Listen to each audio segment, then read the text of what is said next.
ইরানকে দমাতে পরমাণু অস্ত্র ব্যবহারের পরিকল্পনা করছে যুক্তরাষ্ট্র, এমন বিস্ফোরক তথ্য ফাঁস করেছেন সাবেক মার্কিন কংগ্রেসওম্যান মার্জরি টেইলর গ্রিন। তার দাবি, ওয়াশিংটনের কৌশলগত এক বৈঠকে ইরানে পারমাণবিক হামলার বিষয়টি নিয়ে আলোচনা হয়েছে, তবে এ বিষয়ে হোয়াইট হাউসের পক্ষ থেকে কিছু জানানো হয়নি।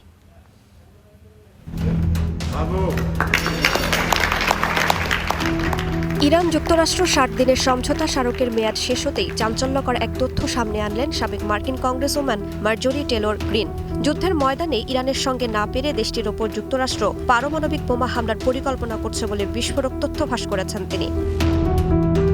এমনকি এ বিষয়ে ওয়াশিংটনের কৌশলগত বৈঠকে আলোচনাও হয়েছে বলে দাবি করেছেন সাবেক ওই মার্কিন কর্মকর্তা। পরমাণু অস্ত্র ব্যবহারের সীমারেখা আরও নিচে নামানোর কথাও ভাবা হচ্ছে বলে জানান তিনি। কৌশলগত বৈঠকে তারা ইরানের বিরুদ্ধে পরমাণু অস্ত্র ব্যবহারের বিষয়টি নিয়ে আলোচনা করছে। আমি অনুমান থেকে বলছি না, আমি জানি, আর এটি অবশ্যই অশুভ বার্তা। তবে গ্রিনের এই দাবির পক্ষে কোনো প্রমাণ প্রকাশ্যে আসেনি। হোয়াইট হাউসও এ বিষয়ে কোনো আলোচনার কথা নিশ্চিত করেনি।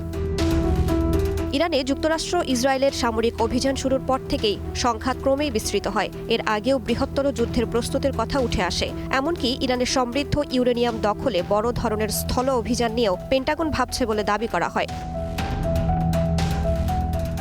এমন পরিস্থিতিতে চাঞ্চল্যকর এই তথ্য সামনে আনলেন সাবেক মার্কিন কংগ্রেসওম্যান।